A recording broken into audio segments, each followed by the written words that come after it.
Now, let me go to the next proposed interpretation. Yung ikalawa na proposed interpretation of the husband of one wife is that an elder can't marry a second time for any reason. Hindi ka daw pwedeng mag-asawa uli. Kunyari, ikaw ay may asawa na dati, tapos namatay yung asawa mo, pag ikaw ay nag-asawa uli, hindi ka na pwede maging elder. So, yun yung sinasabi dito. Pero ang argument against this is the use of the similar phrase in 1 Timothy chapter 5 verse 9. Alam niyo, maganda ito eh. Pag i-compare mo na ang scripture with scripture, kung titingnan niyo ang 1 Timothy chapter 5 and verse 9, although this is referring to widows, pero tingnan niyo nakalagay dito. This is very interesting. Imbis na lalaki ang nire-refer dito, mga babae naman. Sabi ng verse 9, 1 Timothy chapter 5, let a widow be enrolled if she is not less than 60 years old of age, having been, now take note of this, the wife of one husband. Ginawa lang feminine, ginawa lang babae. Sabi ni Paul, isa sa mga qualifications ng elder ay the husband of one wife. Dito naman sa mga widows, the wife of one husband. So, yung prinsipyo na i-apply mo dito, kailangan i-apply mo rin dun sa sinabi ni Paul sa Titus chapter 1 and verse 6. So, ang tanong, ano ba ang ibig sabihin ni Pablo rito? Ang ibig ba sabihin ni Pablo rito ay kung ikaw ay babae, pagkatapos ikaw ay 60 years old na, tapos namatay ang asawa mo noon, and then nag-asawa ka uli, ibig ba sabihin, hindi ka na pwedeng suportahan ng church? Dahil nakadalawa ka na ng asawa, although hindi naman sabay. Pero, dapat dito, the wife of one husband, dapat isa lang. So, tama ba yon? Well, ito ang solusyon dyan. Look at chapter 5 and verse 14. Look at chapter 5 verse 14. Halimbawa daw, yung babae, wala pang 60 years old, bata pa siya, namatay na yung kanyang asawa. Ito ang sinabi ni Paul sa kanila. Sabi niya, so I would have younger widows marry, bear children, manage their households, and give the adversary no occasion for slander. Now, think about this. Kung itong mga batang mga widows, sabi ni Paul, wag munang suportahan yan. Bata pa sila eh. Pag-asawahin muna sila, ini-encourage ko silang mag-asawa. O di kunyari, nag-asawa na nga sila, no? Tapos umabot na sila na 60 years old, and then namatay yung kanilang asawa nung sila'y 60 years old na. Wala na susuporta sa kanila. So ano ibig sabihin nun? Ibig ba sabihin, sasabihin ni Pablo sa kanila, hindi na kayo pwede Hindi na kayo pwede suportahan. Kasi naging dalawa asawa niyo eh. I think that would be unfair.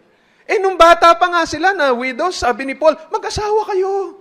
Tapos ngayon na tumanda na sila, sabihin, hindi kayo pwede dito kasi may asawa na kayong pangalawa. Siya yung nag-encourage sa kanila na mag-asawa eh.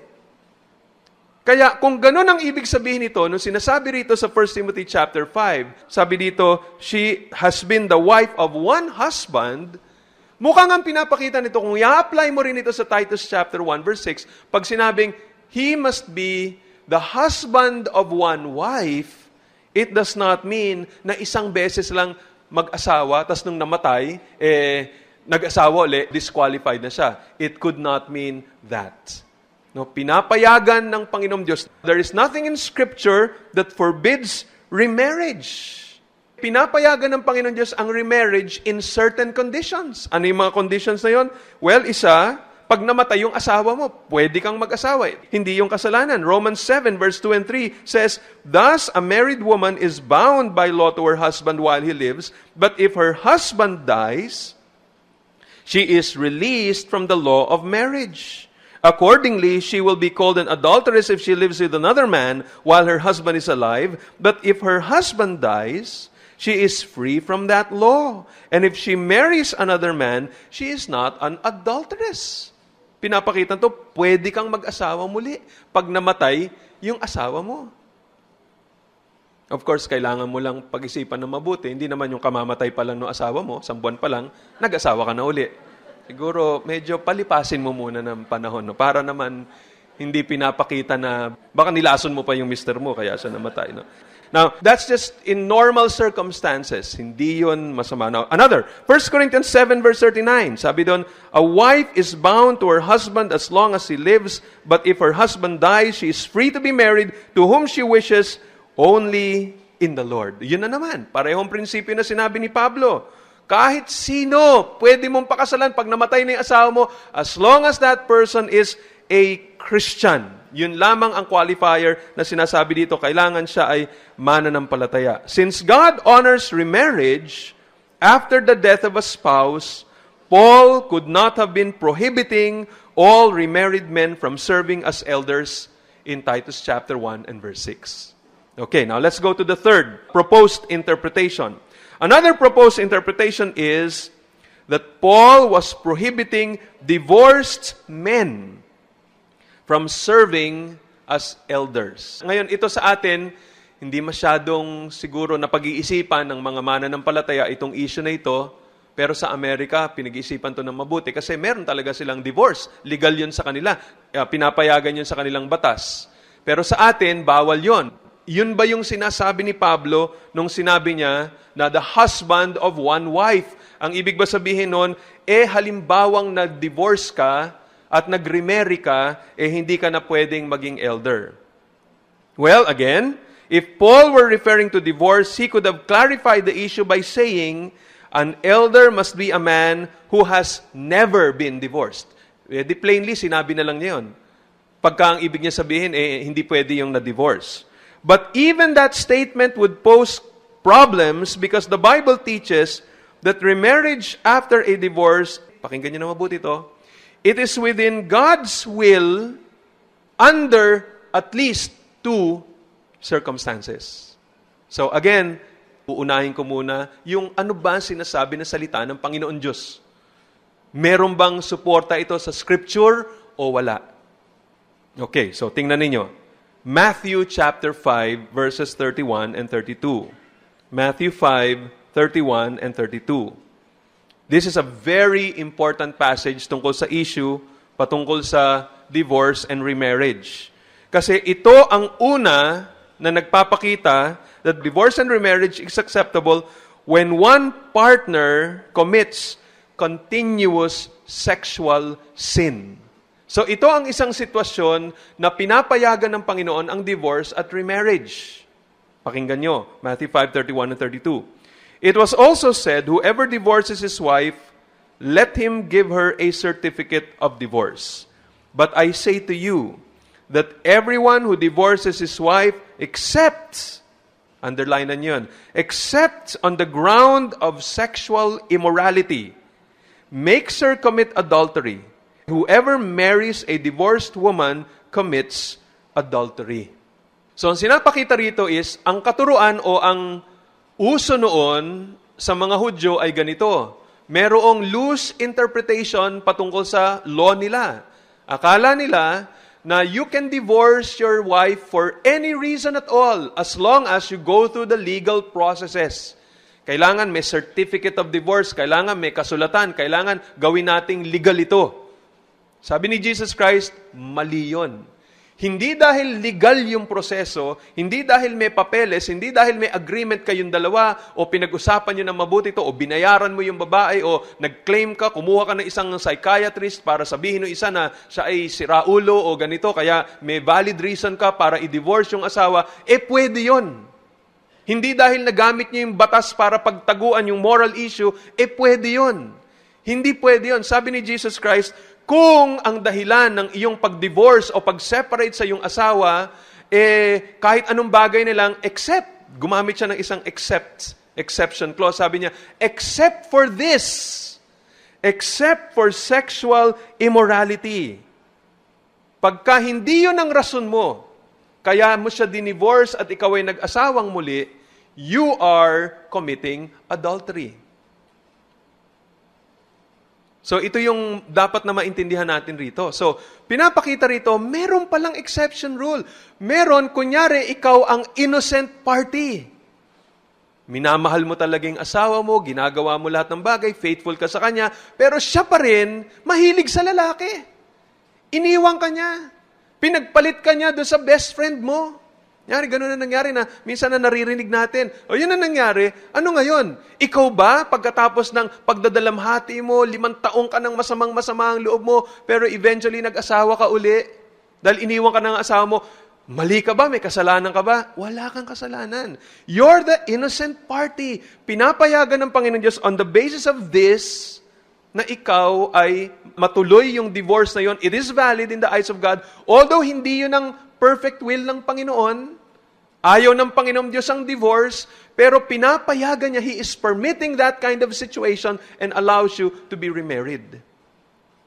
Now, I hope wag nyo kagad gagamitin ito na tumingin kayo ngayon sa asawa nyo at gawin pag-usapan muna natin kung meron kayong balak, iniisip kayo dahil maaring merong detalye nito patungkol sa inyong buhay na hindi nyo pwedeng basta-basta i-apply ito.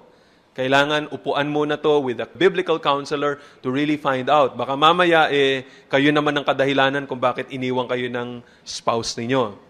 So, baka hindi niyo siya kinakausap, hindi niyo siya pinapansin, puro na lang computer ang nasa harapan niyo pagdating ng kaya nangyari yung ganun.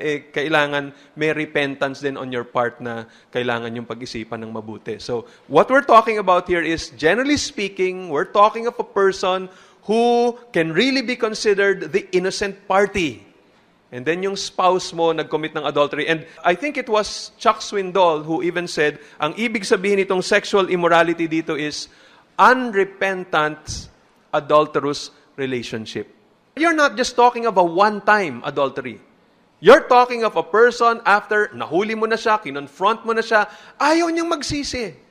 Talagang tinuloy niya pa rin yung kanyang relationship na yon. So, ito ang sitwasyon na sinasabi rito na you are now the innocent party. You may initiate the divorce and you may even remarry. So, that is one situation. By the way, because of that kind of situation, God graciously permits the innocent party to be free from the bondage to such an evil partner. And with that freedom comes freedom to remarry a believer. Now, isipin nyo na mabuti ito. Ito sabi ni John MacArthur, under the Old Testament law, if a marriage partner committed adultery, he or she could be stoned to death. That would release the other partner from that marriage and free him or her to remarry. Kung nasa Old Testament lang itong panahon na to, pag nag-commit ka adultery, stoned to death ka. So pwede ka na mag-asawa. Patay na yung asawa mo, stoned to death yan . Although God no longer demands the death of an unfaithful spouse, the sin of adultery is no less severe. Should God's grace in sparing the life of the adulterer penalize the innocent party by demanding lifelong singleness? I don't think so. The grace that spares the adulterer's life also frees the innocent party to remarry. Yun sabi ni John MacArthur patungkol dito. Now, look at the second case. Divorce is acceptable when an unbelieving partner leaves. Yun yung ikalawang case na pinapayagan ang divorce and remarriage. 1 Corinthians chapter 7, verse 15. Paul says, "But if the unbelieving partner separates, let it be so. In such cases, the brother or sister is not enslaved. God has called you to peace." So sinasabi rito, if the unbelieving part wants out of the marriage, the believer is free to let him or her go. God doesn't require that person to live in a state of war with such a partner. Now, we're talking about etong klaseng separation o pag-iiwan o abandonment or desertion na pinag-usapan natin dito is wala nang intensyon talaga yung spouse mo na balikan ka. Kunyari, ikaw ay nag-asawa ng isang Muslim. Tapos ikaw ay naging Christian, so siya ay nananatiling unbeliever. Lagi ka na niyang inaaway. Sabi niya, sinabi ko na naman sa'yo. Ayoko niyang attend mo ng Bible study na yan. Tapos ngayon, sinasabi mo, ikaw ay naging Christian, nagpabinyag ka pa. Talagang kita mong iniisip sa akin ng aking mga kamag-anak, ng ating community, iiwan na talaga kita. Anong klase kang asawa? So ngayon, yung kanyang sinabi niyang, iiwan na kita, ito ay iiwan ng permanente. Hindi yung, iwan na kita. Pagka sa isang linggo, darling, nandito na naman ako, tatanggapin mo ba ako? Hindi yun ang ating pinag-usapan. Ang pinag-usapan natin dito, yung talagang iwan as in iwan. Wala na talagang balikan. Talagang, ayoko na talaga sa'yo. Tapos, hindi na siya bumalik. 1 year, 2 years, 3 years, 4, 5 years. Wala na talaga. Tagal-tagal mo naghihintay. Wala siyang desire bumalik sa'yo. Parang nababalitaan mo pa na kung sino-sino ng mga kinakasama niya o baka nag-asawa pa siya ng iba. But the point is, yung punto doon ng abandonment ang kanyang ginawa. Now, sabi dito ni Paul, sabi niya rito, in such cases, the brother or sister is not enslaved. Ang ibig niya sabihin nun, you're not bound to your marital duty. Hindi ka na required para manatili doon sa relationship na yun na hindi ka pwede mag-asawa ng iba. You are free to be remarried in such a situation. Now, yun lamang dalawang maliwanag na sitwasyon na yun ang pinapakita rito, at least, no, na yung talagang klaro, yung talagang maliwanag na sinasabing dahilan na pwede kang mag-divorce and remarry. Other than that, wala nang ibang maliwanag na pinapakita except these two. And so, in that situation, kung ang Panginoon Diyos pinapayagan na mag-remarry, ang isang nag-initiate ng divorce on those two situations, alangan namang suwayin din ng Panginoon na siya ay maging elder. Hindi. Pinapayagan ng Panginoon Diyos o pwede na yung taong yun maging elder as long as ganun ang senaryo o situation na pinag-uusapan natin. So this is not talking about, or this is not saying that Paul was prohibiting divorced men from serving as elders. Hindi yun ang kanya sinasabi. Pinapakita niya rito, pwede in those situations. So now, let's go to the positive understanding of this passage. Ano ang tamang interpretation dito?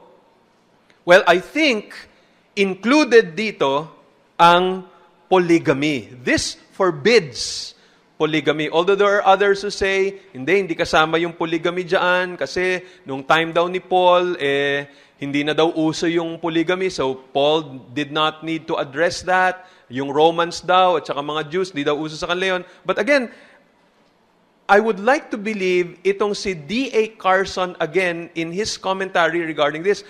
D.A. Carson, kaya kung ginagamit ito, lalo na sa situation na ito, sa comments na ito, because he is one of the foremost Bible commentators, Bible scholars sa ating panahon ngayon.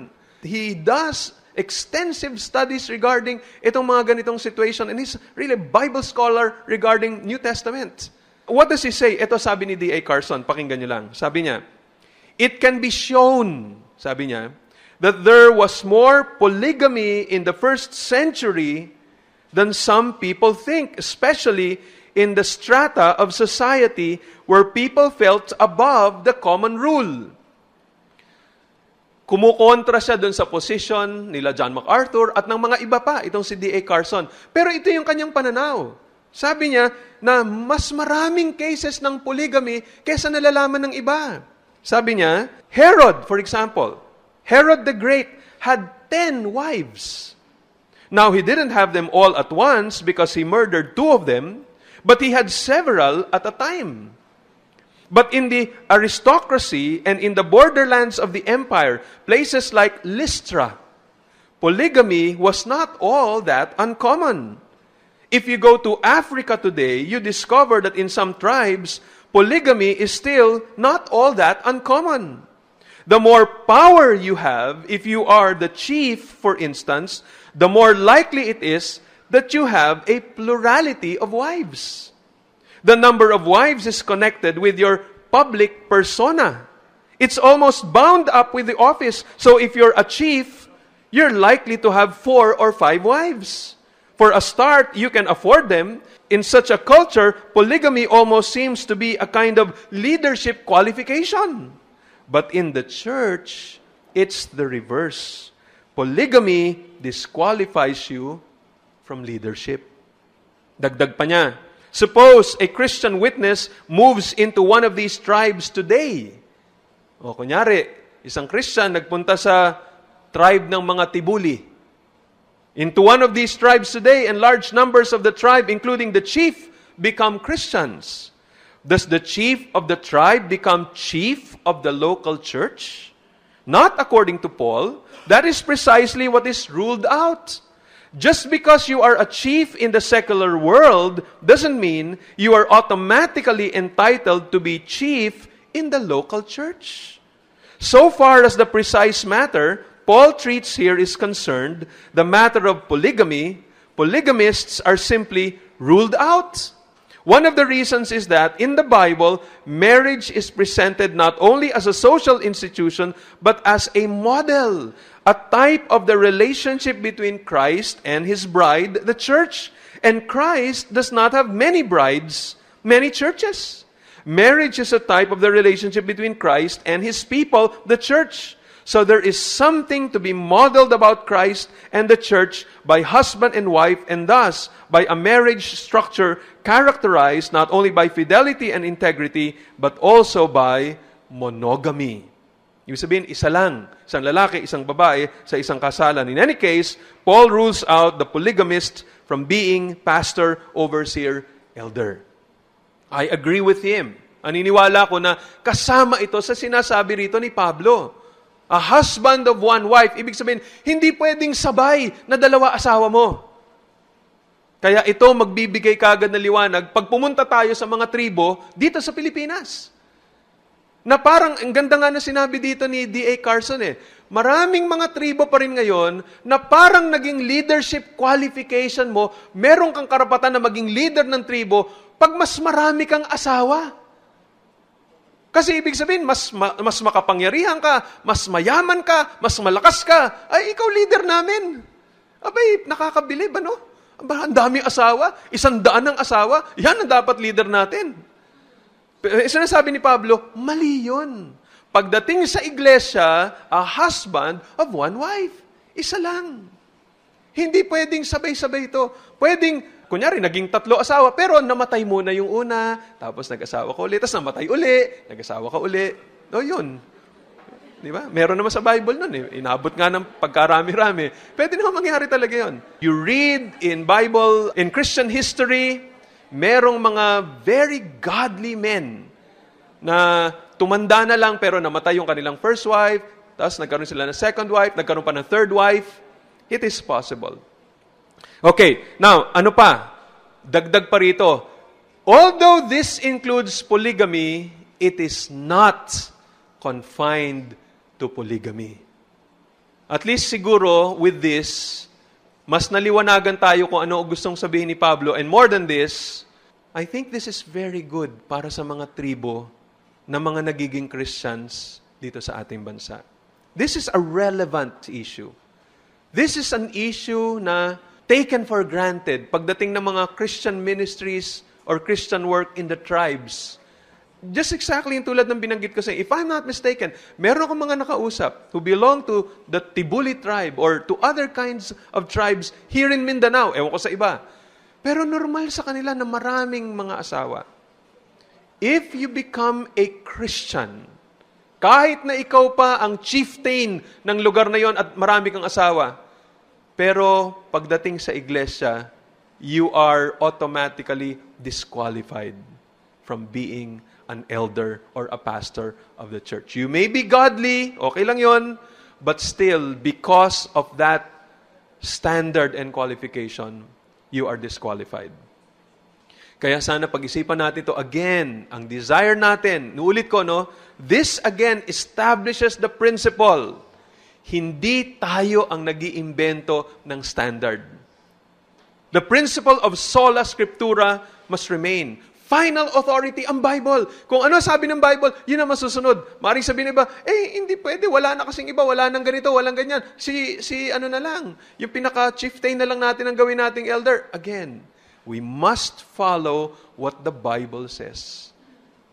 At yung mga makakarinig nito siguro sa radyo, dun sa mga nakatira sa mga bundok at maririnig nito, baka magalit sila sa akin. Pero sana ay basahin muli nila yung kanilang mga Biblia, manalangin sa Panginoon Diyos at tingnan kung ito nga talaga ang sinasabi na salita ng Diyos. Remember the principle na ginawa ng mga Bereans.